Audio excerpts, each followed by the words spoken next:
Ladies and gentlemen, we are ready to go. No, can you get the buzzer? Get the buzzer to stop. Okay, so I'd like to introduce you to the next session, focusing on women in higher education leadership in South Asia, based on a report which the British Council has commissioned and conducted by the Centre for Higher Education Equity Research at the University of Sussex, led by Professor Louise Morley. So Professor Louise will be making her presentation of the findings of our research, which has been done over the course of the past year. Then we'll be inviting not one, but two further professors. So this panel is very distinguished, and I feel very undistinguished because we have three female professors here. So I would say Professor Louise Morley will be introducing the first presentation. We'll then have the honour of Professor Rahana Papalzai of the Kabul University, where she's an academic vice-chancellor, and Professor Maitri Wickramasinghe, founding director of the Centre for Gender Studies, University of Kelaniya in Sri Lanka. It's a very distinguished panel. I'm sure you'll have lots of questions to ask them. So there will be time after the presentations for you to ask your questions to the panel. But first of all, I'd like to introduce Professor Louise Morley to take you through the research which she's been doing with the British Council. Thank you.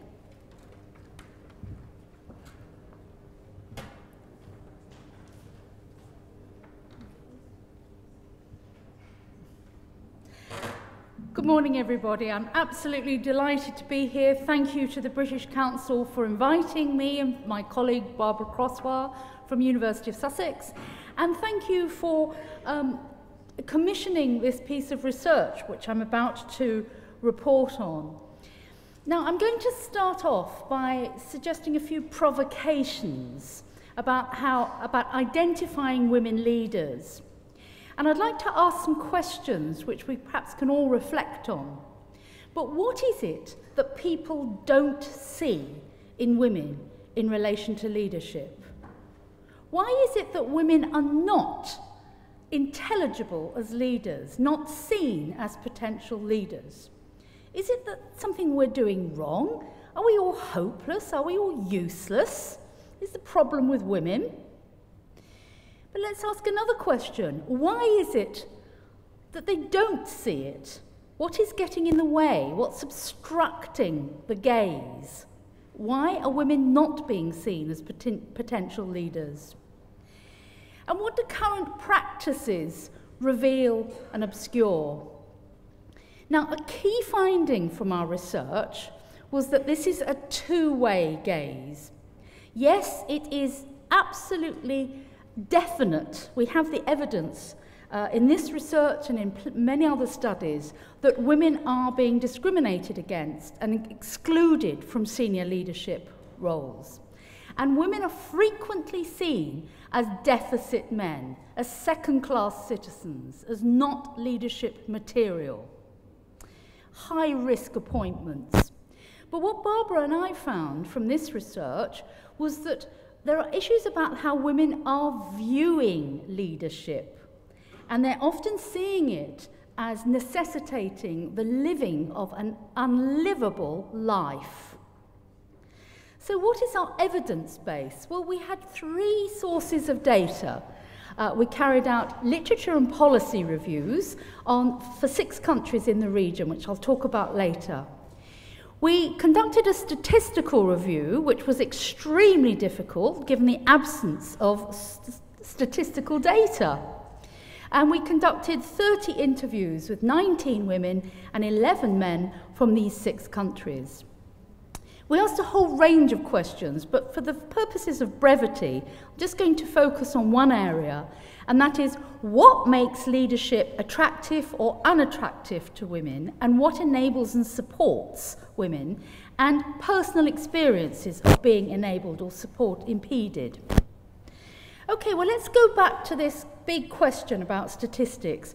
So we know there's an absence of women, but where are the women present? Well, we scoured, particularly Barbara, scoured every single website and source of data internationally regionally, nationally, institutionally, and we were overwhelmed by the lack of data. When there were data, they tended to be about women as students, but very little about women as staff. The data we were able to find, mainly from Sri Lanka, but some snippets from the other 5 countries, suggested that there are no linear trends in women's representation. So you hear a lot in gender work about pipeline theory, and we're told, don't worry, it's all a question of time. Women will work their way through the pipeline. We found that wasn't the case. This region, as Peter said earlier, is characterized by massive expansion of its higher education system. But what's happening, more women are being appointed as academics, but they're not working their way through into the leadership positions. And if the statistics increase one year, they decrease another year. So no sense of progress there. And the gender distribution of male to female academics remains unchanged. And with significant differences in the disciplines, women are largely absent, as you can imagine, from the science, technology, engineering and maths, the STEMs area, and are more likely to be found in humanities and social science. And as Peter said earlier, a massive, massive absence from senior leadership. And it's hard for us to give you the exact statistic because it doesn't exist. We found some to say that only 3% of the vice-chancellors in India are women, but these are unstable. These statistics are unstable. Now, we looked at the policies in quite considerable detail, and we noticed a lot of policy silences. Gender is often mentioned, but when it is mentioned, it's about students. So only the students are gendered. The staff is a kind of amorphous block. There's a major concern in the region because there is not one university in the top 200 global league tables, which means there's a lot of aspiration to succeed, to enhance quality, to get up there with the Harvards, with the Oxbridge, etc. And a lot of the policy attention is on quality. And what is interesting, and this is something that the British Council and I have taken up with the Times Higher league table in Britain, is that equality does not count in any of the indicators for quality. So the universities at the top of the global league tables, like Harvard, like Oxford, have some of the worst records for gender equality. So it's not seen as an indicator of quality at all. And what's happening in South Asia is the emphasis is all on STEM, the digital economy, good governance, the knowledge economy, and all of these are seen as gender neutral. And another very important finding was the lack of research-based evidence. We scoured the literature for the region, and most of the studies that do exist are very small scale, they're lone studies, they're pieces of work that inquiries people have done for their PhDs or even for their masters. There are not the big international, comparative, well-funded, well-endowed inquiries that exist elsewhere in the world. Okay, the interviews produced the most wonderful, rich data. And here's just a brief summary of the areas that the men and women we spoke to highlighted. Well, a key issue was about recruitment and selection. Many of our informants noted that recruitment and selection in the region is a political process. Vice-chancellors are appointed by political parties. There was also a lot about lack of transparency. Another issue was about the split focus that many women experienced, that they had entered the academy as scholars, as researchers, as writers, as teachers. They hadn't contracted to be chief executives of large organisations, and they felt leadership required a completely different skill set. one for which many of them had not been prepared. So some of our sample were in fact vice-chancellors, female vice-chancellors, or pro-vice-chancellors. And what they made very clear was they had not got there through any sort of structured pathway. There had been no development, no professional development, no training, no preparation. They got there simply by their sheer determination, but nothing had actually enabled them structurally. And many women were saying they were passionately attached to their disciplines, to their research. They didn't want to leave that and do masses of administration. There was a much, much more complex area about authority, that it doesn't stick to women. There's an association of management with masculinity.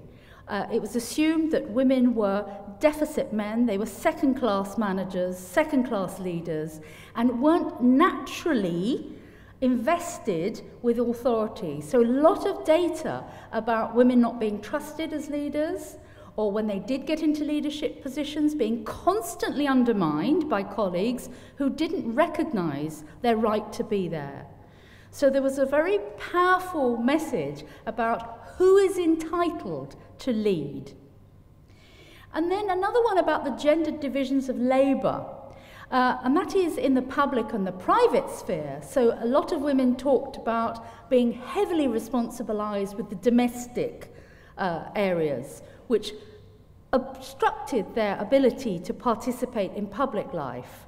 But then they also talked about the domestic labour within institutions and felt that women were often responsibilised with a lot of student support, a lot of teaching, a lot of the areas that don't carry much weight in the global knowledge economy, and they weren't being supported and selected for research pathways which led to high status and potential leadership. We had a lot of talk about exclusionary networks and women telling us that this imperative to network was seen as gender inappropriate in many societies. So propelling yourself forward and introducing yourself to rooms of strangers was seen as a kind of breach of etiquette for women, a breach of sexual propriety. So people felt that the networks were exclusionary, but the whole concept of networking itself was very, very gendered, and with a lot more opportunities for men to do this. And there was quite a lot of discussion about the power of the international, that many women felt they had been elevated and repositioned and supported by international networks. But they also told us how hard it is for women to participate in international networks because many are not allowed to travel. And then we had quite a lot of very interesting data about hostile cultures, and a lot of it is very subtle. It's rare that people were being told, as a woman, you can't lead, but it was done in very abstract ways. So some of our senior women were saying how the administrative staff would never do what they asked them to do. They would never do it, or they wouldn't do it on time, or they'd find very subtle ways of undermining them and demonstrating to them that they didn't value their authority. So the cultures were experienced as quite stressful by many women. And when they were then asked, well, why didn't you go for a senior leadership position, many of them felt, why add to the stress and the difficulty and the burden? Why take on more hostility? I've got enough to cope with already. And I just want to give you a quick, when I talk about gendered cultures, just to give you a quick overview of some of the examples, one from each country, of how cultures are gendered. So there's the issue of having to prove yourself at every opportunity. There is no entitlement to power, to authority. Women feel they have to keep earning it. Dress code was something that came up quite a lot. This is a way of policing women, regulating women. Networking is seen as gender inappropriate. It's seen as pushy. It's seen as quite inappropriate for women to do that. And then this notion that men don't trust, or or other women don't trust women as leaders. They see them as risky appointments. They don't see them as real leaders. They see them as a sort of fake deficit. And then when women do try to get onto a pathway which will lead to leadership, they often have to deal with a lot of negative affect, a lot of negative emotions, jealousies, resentments, etc. And this issue about who is free for mobility, we hear all the time in higher education policy discourse the importance of internationalization and how partnerships and mobility and this fluidity is part of the future of higher education. And it's important to ask, well, who has the opportunity to be mobile? And do these discourses exclude certain social groups? So we identified a whole range of barriers and enablers. So a very powerful barrier was the power of the socio-cultural, all the messages about what is appropriate and inappropriate. And we had quite a lot of data about mothers-in-law, about how they policed the boundaries, how they used to say to their daughters-in-law, it's not appropriate for you to go abroad on this scholarship or this fellowship, etc. Your place is at home, taking care of the family. So quite a lot of stuff that's quite often overt, but also at a very subtle level about what is appropriate for women to do. A lot of data about social class and caste. Some women were felt they'd been very privileged, coming from socioeconomically advantaged backgrounds, highly educated parents, as Jude was saying today, who encouraged them and believed in them. And it was just an absolutely normal progression for them to go to university. They didn't have to fight. So the more kind of social capital people had, the more they were enabled. But there was a very powerful message about lack of investment in women. And many of the women we spoke to felt that it had been just serendipitous. I know that serendipitous is a South Asian concept, but that it was who they met, which network they happened to come across. They happened to go to the States on a fellowship. That introduced them to a whole new world, etc. It was all ad hoc. There was nothing that was programmed, that was structured, that actually invested in women. They were not seen as being worth investing in. The organisational cultures came up again and again and again. How very male-dominated they were, how hostile they were to women.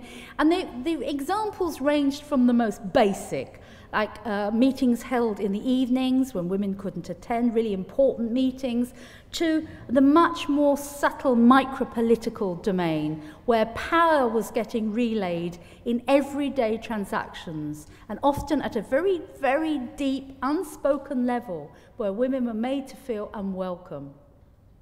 And then perceptions of leadership, this cognitive notion that when we think manager, we see a man.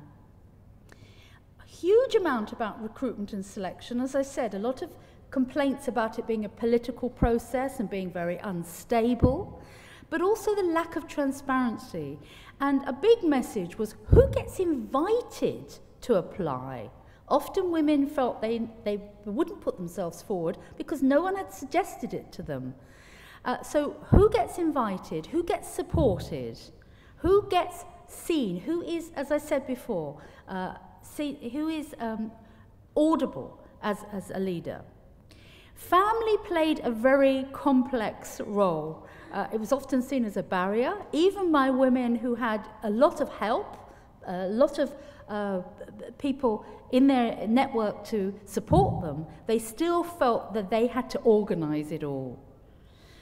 And this notion of gender and authority kept coming up again and again and again. And one area that came up from several of our respondents was about corruption. Even if it didn't actually exist, women were saying they were very fearful of being in senior leadership roles because people would assume that they'd got that far because they'd been corrupt, or they would assume that they were open to corruption. There were all these cultural perceptions that made it very difficult for people to stay clear of all of that. And then the enablers, well, a huge one was internationalization, the power of the international. Respondents from Afghanistan, for example, said the networks that they'd been introduced to in recent years had helped women enormously. But there was another side to that as well. People saying, no, we want the region to lead on its change. We don't want to be rescued by the global north. So it's a kind of double-edged sword, that one. Policies. Policies give discursive space. Once you have a policy talking about gender mainstreaming, then you're allowed to raise that topic. So affirmative action. We heard this morning about quotas, which had a very mixed review by many of our respondents. Some people, particularly the men, felt they were essential to change the quantitative representation of women. Many of our women respondents were anti-affirmative action and quotas because they felt they didn't want that negative identity. They didn't want people to think, she's only there because she got in on a quota. So they didn't want to have to carry that burden of other people's prejudice. But another area about policy was life-work balance.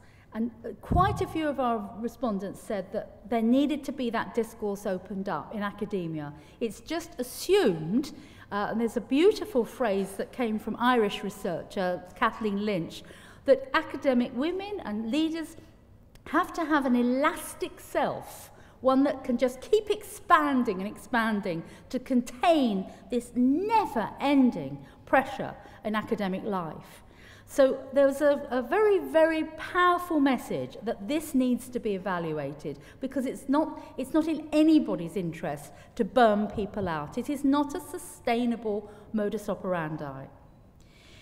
Women-only provision came up as well. Women saying they would like women-only leadership development.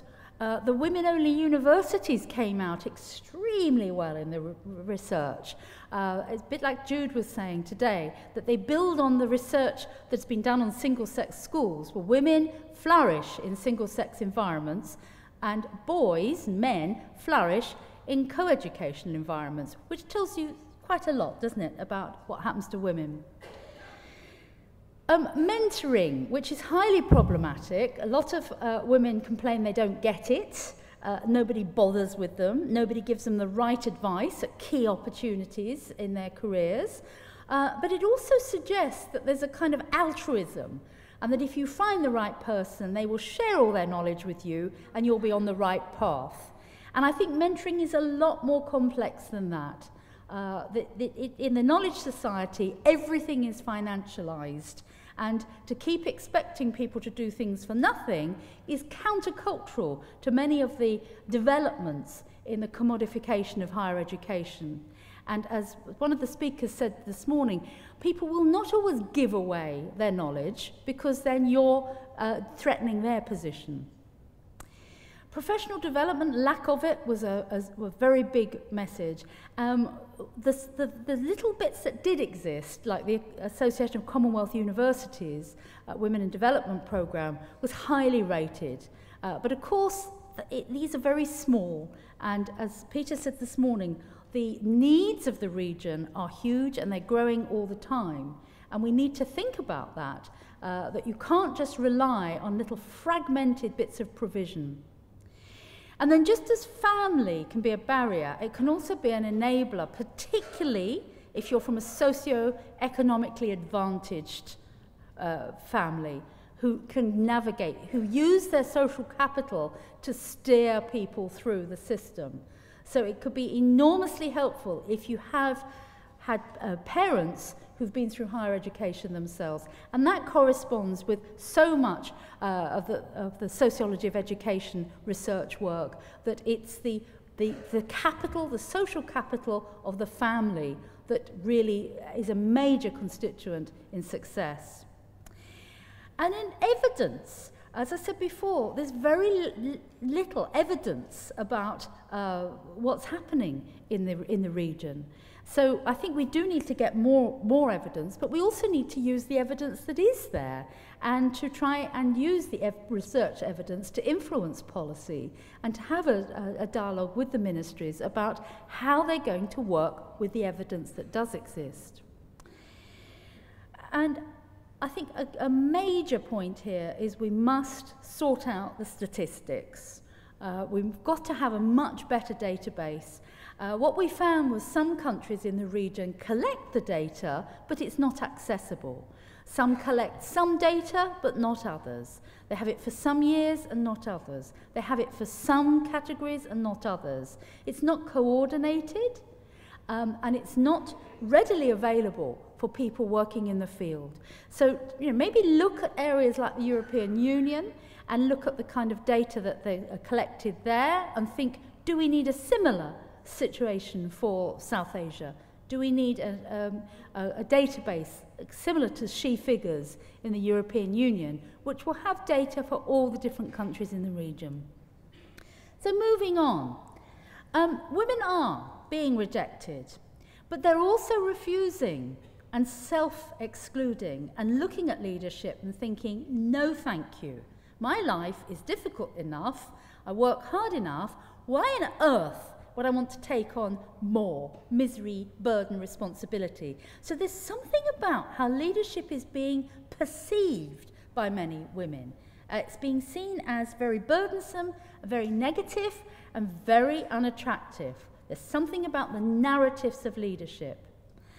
The women who have entered leadership have often been very reluctant. They've had to be pushed and cajoled and begged and pleaded with, and so they really haven't felt comfortable.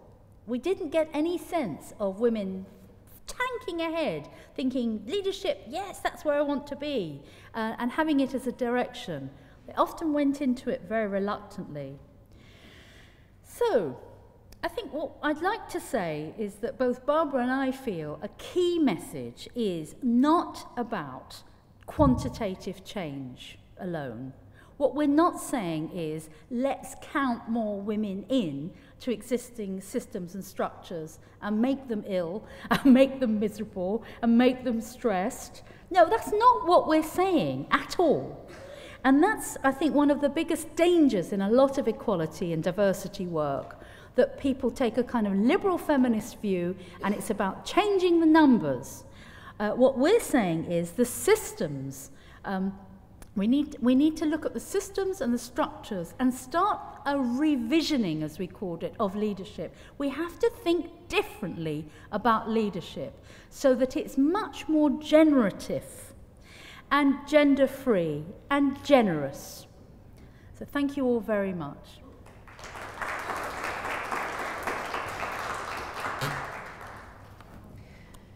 Thank you, Louise. And for those people who are interested, we should be circulating the URL where you can get a full version of the report, which will be on the British Council website for you.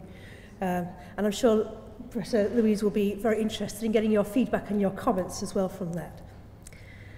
What the research has really thrown up is there's a number of barriers, there are a number of enablers which are lacking to allow women to aspire to leadership and to achieve those positions, particularly within South Asia, but not exclusively in South Asia.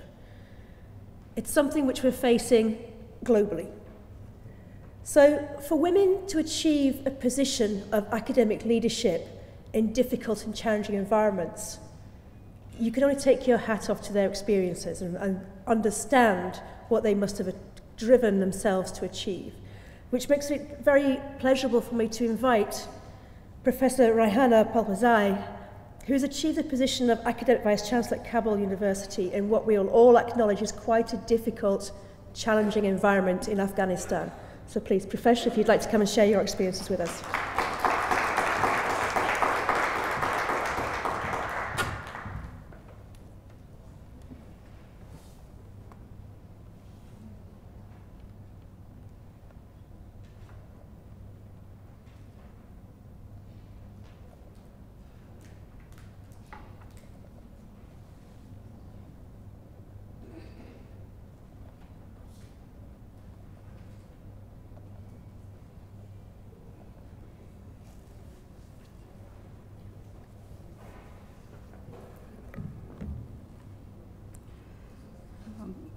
by the name of Allah. Thank you very much for inviting me in this very big dialogues. Thank you so much, and it's my pleasure to be here. Women leadership in higher education in Afghanistan, it's quite had rapid and, sorry, I can't saw. The women in higher education period to innovation and during Taliban, you can saw the pictures here shows everything. Before 1950 up to 1960, the last centuries, 35% of female were include professors, teachers, government employees, and also in other areas. But you can saw 1992, it can wrap to 0 because the Taliban came and you can saw the picture show everything.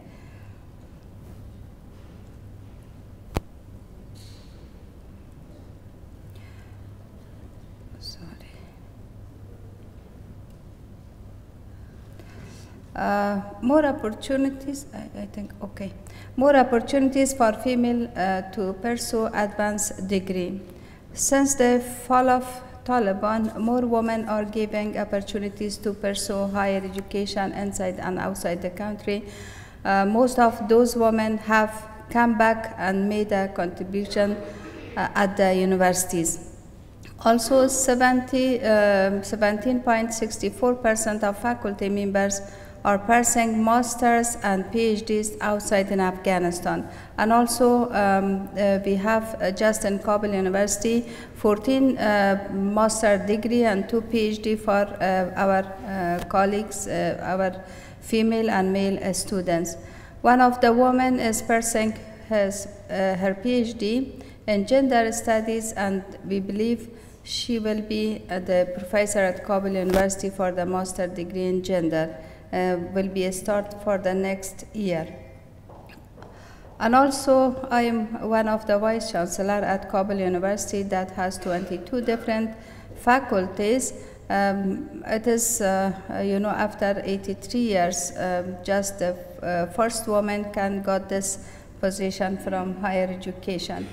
And also, we have 4 or 5 female as a dean of faculty at all Afghanistan universities. We can saw the number of female students at higher education. The number of female students have significantly increased since the fall of Taliban. This opened opportunities for females to become leaders in the future. From absolutely no female students during Taliban, the number increased up to 30.99%. You can saw the first one. It shows from high level 30 to 35%. It's come to 1992 up 0. Here is the 0 till 2000. But it is increased up to 30.99. The orange color shows the increase of the female member of higher education up to 2014. Also, challenges to increase women leaders at higher education. Insufficient number of female faculty members.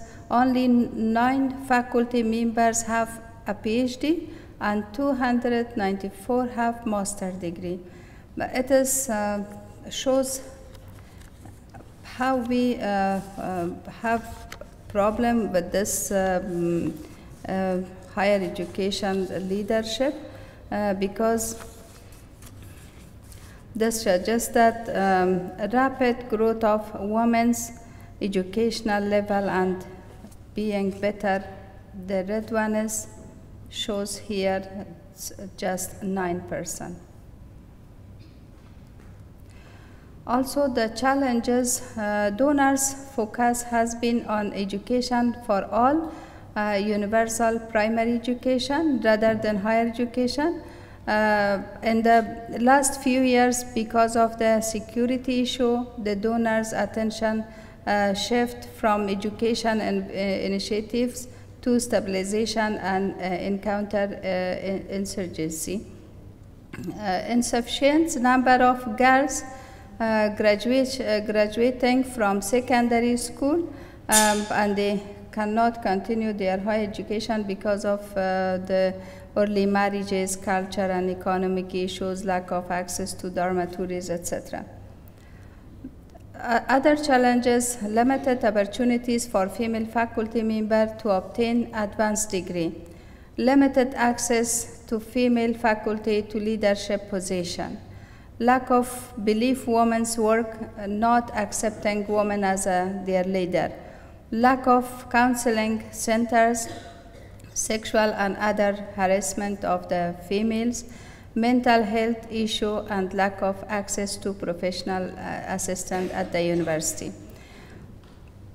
One of the most challenges you can saw, like me, we passed 30 years war and all of our life spent during the war, and we cannot speak very good like you people English.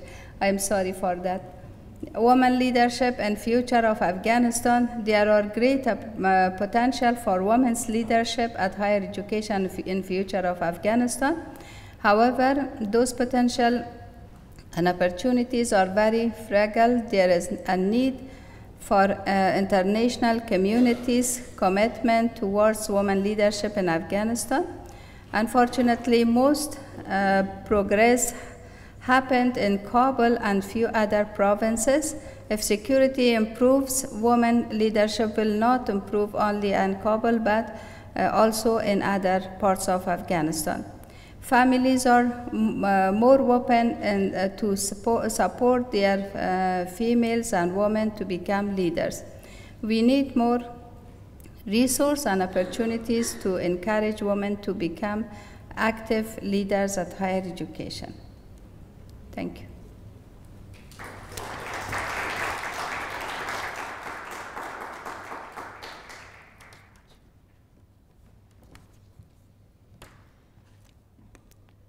Thank you very much, Professor.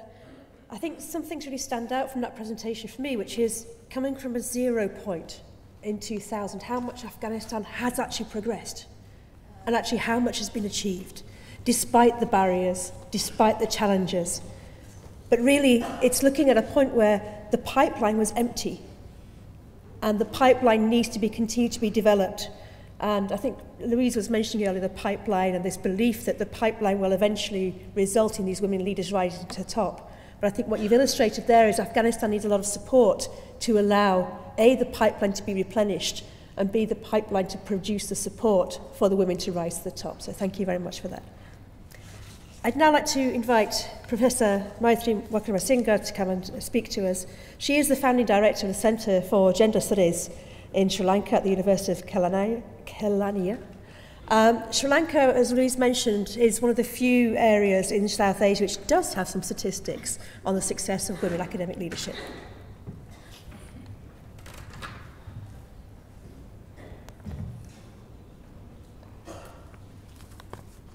Thank you, Michelle. Let me contribute to this dialogue by thanking Professor Louise Morley, the Centre for Higher Education and Equity Research at the University of Sussex, and the British Council for undertaking this very important and opportune piece of work. Much of the research findings, or what I gathered from the executive summary that I read and Louise's presentation, seem to confirm some of my own experiences in Sri Lankan academia of women in higher education. I would want at this point, because this is after all a session on research and analysis, pose a very obvious question, which is, why do we want women in higher education? And related to that, I would like to surface an ontological assumption, particularly vis-a-vis this conference and researching women's leadership in higher education.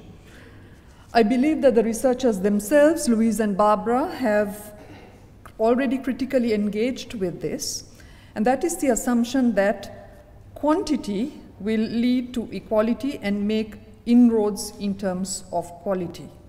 In other words, if we increase women's leadership in higher education, it would necessarily give women equal opportunities in governance and management, provide better gender representation of the increasingly feminizing university student bodies and junior academic staff makeup, and thereby democratize universities, and this can then lead to qualitative changes in higher education.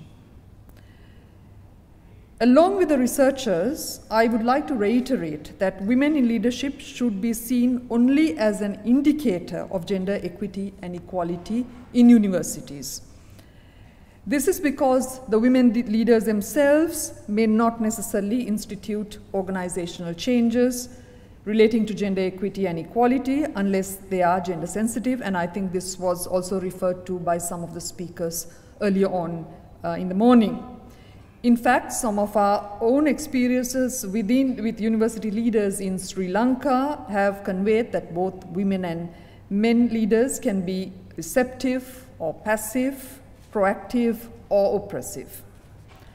Consequently, when conducting research on women's leadership in higher education, it is important to focus on women in terms of their evolving and often intersecting identities, as well as their inseparability from the social relations and the unequal contexts in which they live and work. And I think Louisa's and Barbara's research surfaced some of that in terms of specific examples.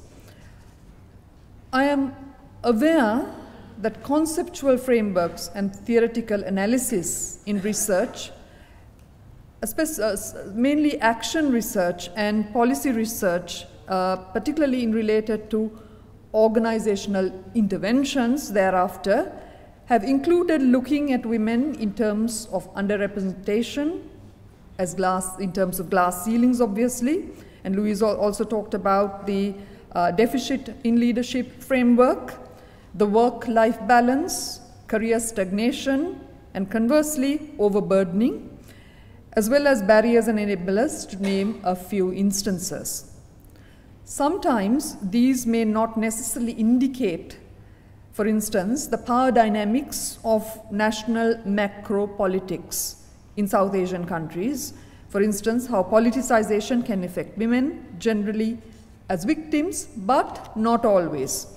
Institution politics and cultures of universities, as well as gender micropolitics, such as ragging and sexual and gender-based violence at one end of the continuum, and alienation due to organizational power cliques and old boys networks on the other end.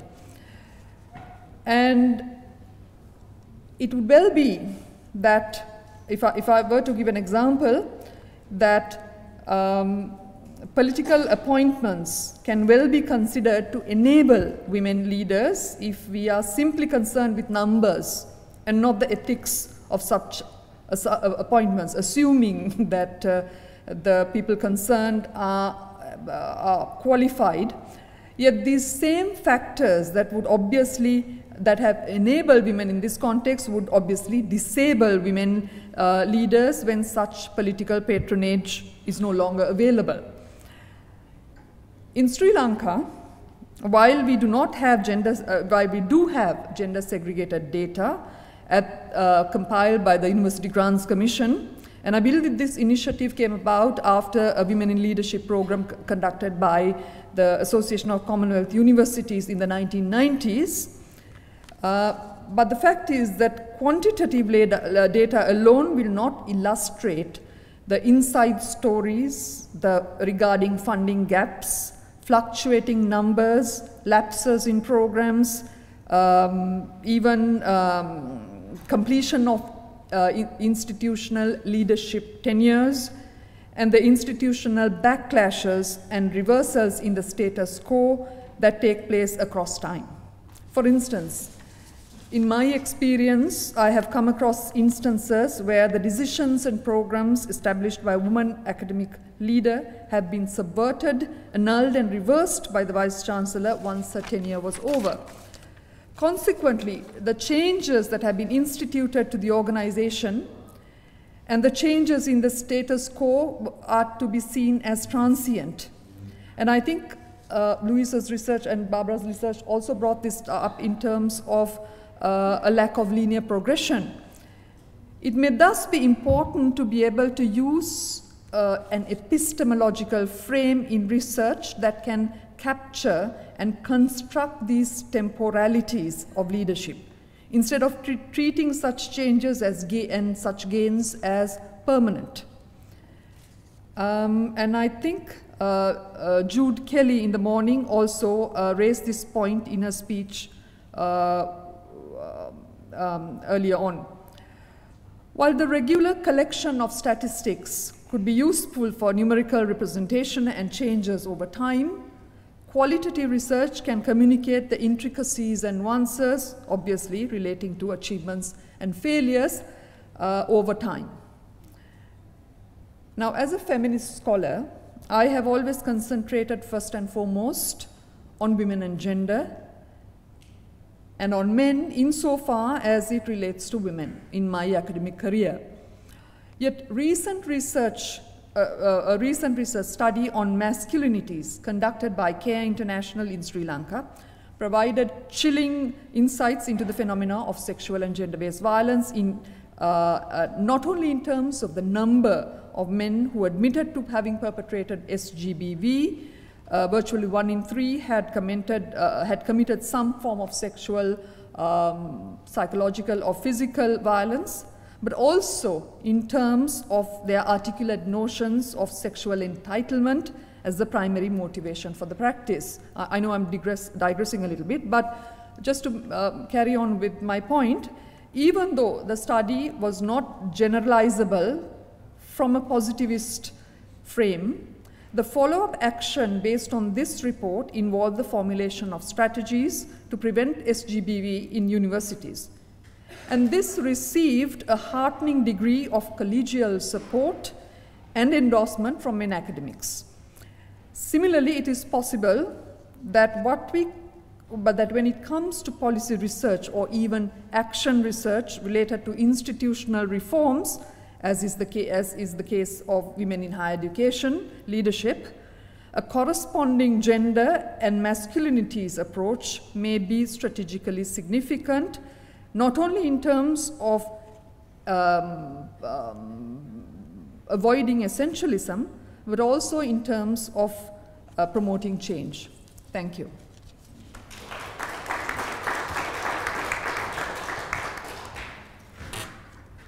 Thank you very much, Maitri. There's a few points there in terms of behaviours that I think you brought up there, around how do we support young women in an environment where there's potentially looking at how they're behaving in terms of male behaviours and saying, is this something we're trying to engender, is this something we're trying to drive, but also what's the men's reaction to women standing up and asserting their rights for education and asserting their rights to become leaders. And I'd like to actually start with that point. How do we ensure that the women who are rising to the top are rising there through ability rather than through being proactively supported to rise above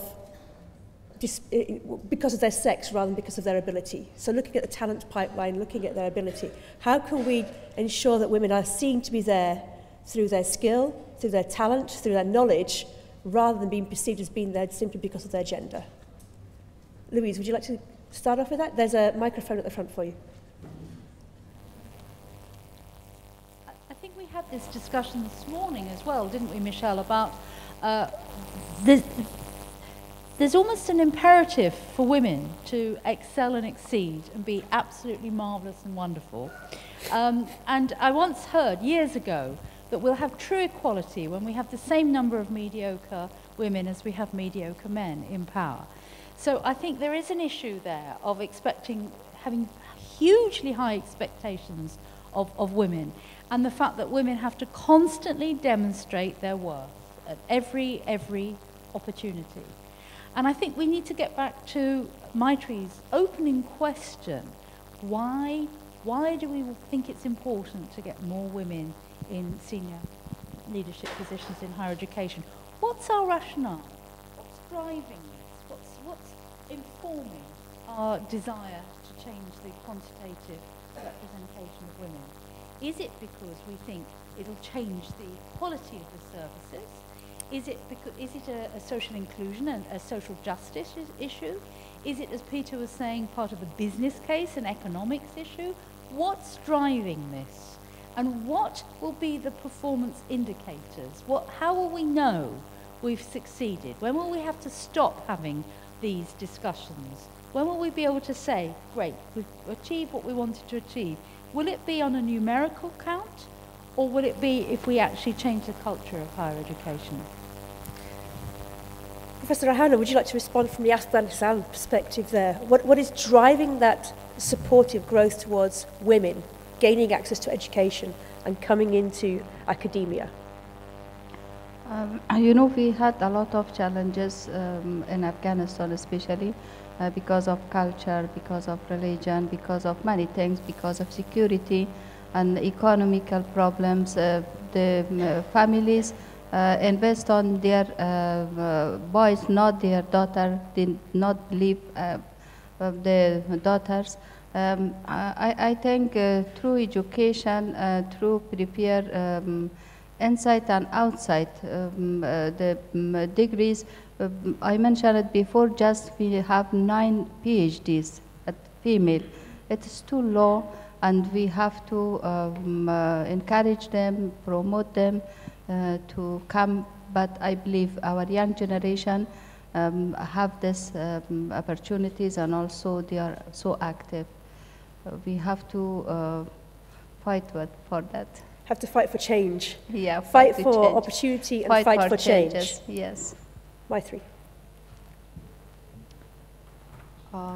Can we go back, revisit the question, Michelle? Yeah. Why is it important to have women in these positions? Your initial question, why is it important? Well,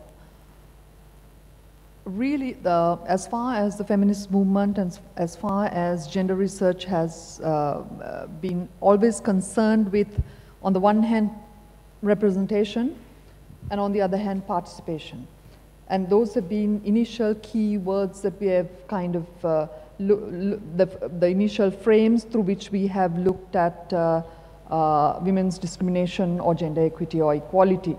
And in that context, I'm not saying that we should not be looking at numbers.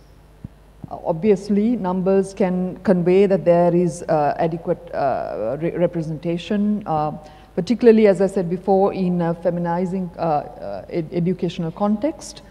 But we also need to equally look at the way in which change can take place. And in that context, in my experience, you need enlightened leadership. And we need enlightened leadership from both men and women. And of course, we cannot assume that just because there are women in leadership positions that things are going to change immediately, or things are going to change for that matter. And I have, in my experience, come across very liberal and proactive male vice-chancellors. So I'm just twisting this around a little bit.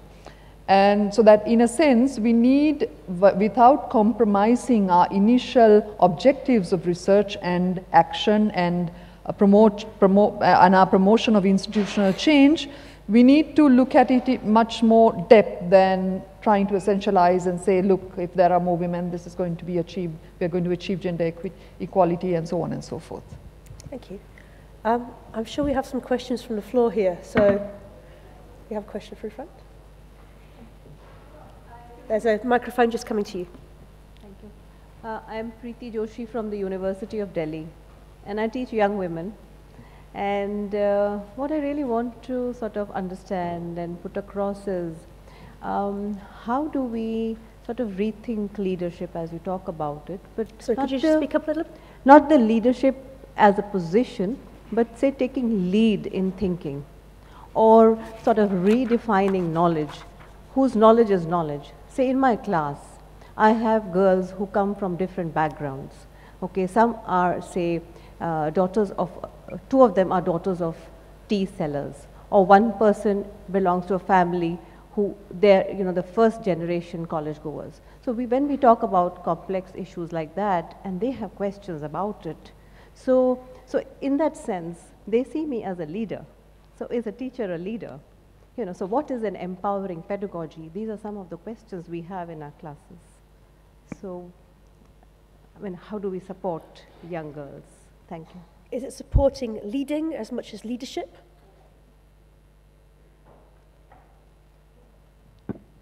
I think you've raised some extraordinarily important questions there.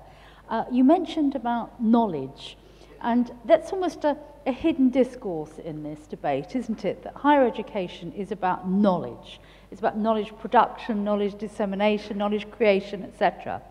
So whose knowledge counts in higher education? And we've seen, I think, traditionally that women's knowledge has been excluded, and that there have been some major consequences to that. So there's the whole issue of the gendering of the knowledge economy, I think, which we must be aware of. But then there's another point that you've raised, that often the pathway to leadership is through research excellence. Many of the vice-chancellors around the world are in that position because they achieved reputation in research. And women are structurally discriminated against in the research economy. So the pathway gets blocked at a very early stage. And Maitri she did her doctorate, and she's written a fabulous book on this, about the whole gendering of knowledge, that women's knowledge has been traditionally excluded. And this is part of the problem. And when you talk about young women, I think this is another very important issue, that for many young women, they've grown up with feminism as the norm, so they no longer identify it as a social movement, because we fought the battles years ago, so we've opened up a lot of space for them. So they often believe that feminism isn't required anymore, that it's all about meritocracy. And the whole kind of neoliberal discourse at the moment in higher education is about the individual. It's not about the collective. It's about the self-maximizing, achieving individual. And I think when you talk about young women, our role is to try and encourage them to see the structural situation. It's not about self-confidence. It's not about individual assertion. It's not about individual self-efficacy. It's about systems and structures which impede all sorts of marginalized groups. And I think that is our task. Wow, the hands are going up now. There's the lady at the back there next to Danny. Mowli from Bangladesh. My question is a little bit different. Now we are living in 21st century, and till now we are doing conference on women's problems, challenges in different aspects. My question is, what do you think? How long shall we arrange this type of conference on women's problem? Has it no ending? Answer, please. So how long is it going to take us to change? Maitri, I can see you're sitting there going, I want that. I think this goes back to the point that was surfaced in the research, and I think I also made that point in terms of there not being a linear progression when it comes to women's leadership. And let me tell you that to go back in the 1990s, early 90s, we had the Association of Commonwealth Universities came to Sri Lanka and had this workshop on women in leadership. And that gave a lot of us the tools in terms of research, in terms of making up modules, in terms of talking, in terms of training, and so on and so forth. It was a training of trainers. Now, some of the women who were in these workshops are in very high positions now. They've really reached the top. But at the end of the day, this is a form of individual empowerment, and some of them, of course, have put in place certain mechanisms and practices in their institution to surface other women. But the very fact that we were privileged enough to follow a particularly structured program, I think, was very important. And in that sense, I think women's leadership training, as Louise was talking about earlier, needs to be a kind of a continuous process. And I do believe that it would be a form of affirmative action to do that, rather than quotas and so on and so forth. Thank you. There's a lady at the front here. Yes. I'll take a question from you, and then the gentleman sitting on the second table over here, and then I think we're going to have to wrap up the session. Okay, so. it's less of a question, but more of a comment that I couldn't agree more that numbers are a symptom and not the real problem. But still getting the numbers high is necessary, not sufficient. But that doesn't mean that we shouldn't work at increasing the numbers. But the second point I wanted to actually comment on was your your comment about meritocracy. That I think we have to break a myth that having enough merit is good enough and then you will rise to the top. I mean, that sort of goes when most of the time we are told, let's increase the number at the ground level and everything will work when there is enough merit. And I think there is this epistemic injustice which you kind of think about. And it's not just people who are working under you who are going to, I mean, I experienced that, so I can say it, who will take the same order from your junior colleague because he happens to be male. But I'm not talking of such things. I'm even talking about the research that you do. Sometimes I have seen in an international, national audience, the acceptance of your research, even if it's scientific, and it is a question of proving A equal to B, and A is, even at that level, I think the research doesn't get perceived as a, how should I say, as objectively. So there is this issue, and when, to answer the young girl at the back, I feel that we need to address all these things together, and not just how we are going to increase the numbers. Thank you. So there's a need to address everything. I'm going to take the gentleman here as the final question, and then we're going to need to move into our panel sessions where you'll have a chance to work on some of your questions further. I was very interested in what you had to say, Professor Morley, about the narratives of leadership and the need to change that. You're absolutely right. It's very macho, the narratives we hear about senior leaders and what they have to do. Now, if there's an area where one might think that could be done, it would be possibly in the higher education sector.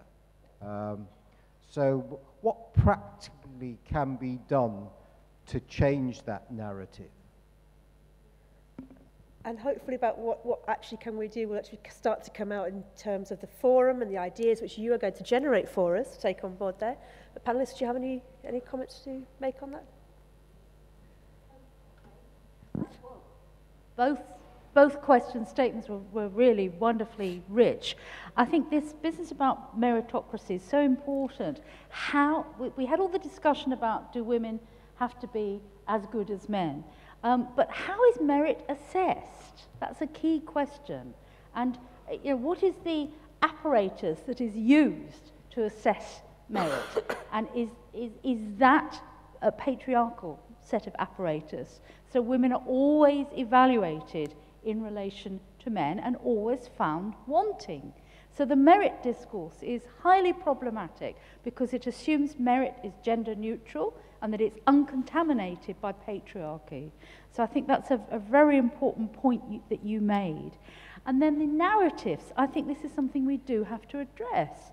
There are narratives of the virility culture, just how much can you take, how much stress, how much pressure, the 24/7 culture, etc. But there's a big sort of there's a silence in a lot of this debate, and that's the direction that higher education is going in globally. and it is being increasingly neoliberalized and commodified and financialized. And as such, all the values of the corporate sector, i.e. that you're much more of a powerful male if you earn more money, that has been transposed into the higher education sector. It is now all about the global league tables, the prestige economy, it's about competition, it's about getting the market lead. There are all these values that are sharpening and getting much more pervasive in higher education, and they are working against many women and men who don't share those values. So a lot of people entered the academy thinking they were going to be scholars and researchers and teachers, and now there's an imperative for them to be entrepreneurs, to be managers, to be sort of corporatized. The values are shifting. And although many of our respondents did not specify neoliberalism, they described the functionalities. So they talked about the pressure to make money, the pressure to be at the top of the league tables, etc. So we have a major value shift in higher education globally, and this is putting a lot of people off wanting to lead because they feel the leadership is not aligned with their belief system. That's not what they entered the academy for. And it goes back to Maitri's question. What are we actually asking women to lead? When we're saying count more women in, what are we asking them to lead? Massively financialized, corporatized, market-led cultures, or intellectually rich, knowledge-creating environments? I think it's probably the former now. I think, Louise, your research and your words there, what are we asking them to lead, and actually how do we enable that? It's really pertinent questions. And as I mentioned, we're now going to break into parallel sessions to discuss some of the issues which this panel session has thrown up. So there are 3 parallel sessions happening. One is around Error 404, data not found, the missing data of female participation. So if you're interested in discussion, that will actually be in this ballroom here. Internationalisation, a ticket to the top or not? Because you raised the point about internationalisation and also looking at Afghanistan's example of people going overseas to study for their PhDs to be able to enable them to get the rich experience required to come back and lead. There's also gender on the agenda, the rise of positive action. And again, the research has talked about policy interventions as a way of supporting women through leadership. So those are 3 parallel sessions we're going to move to straight away. My colleagues are outside to help direct you to the appropriate rooms for the panel discussions. It's a free choice. You can go to whichever you want. We encourage these sessions to be healthy discussion, healthy debate, where we're bringing to life some of the ideas, experiences, and importantly, actions that we can take forward. So please join me in thanking our 3 panelists for their insight and input into this session. And hopefully they've given us a lot of ammunition that we can use as food for thought moving into how do we make that change. Thank you very much.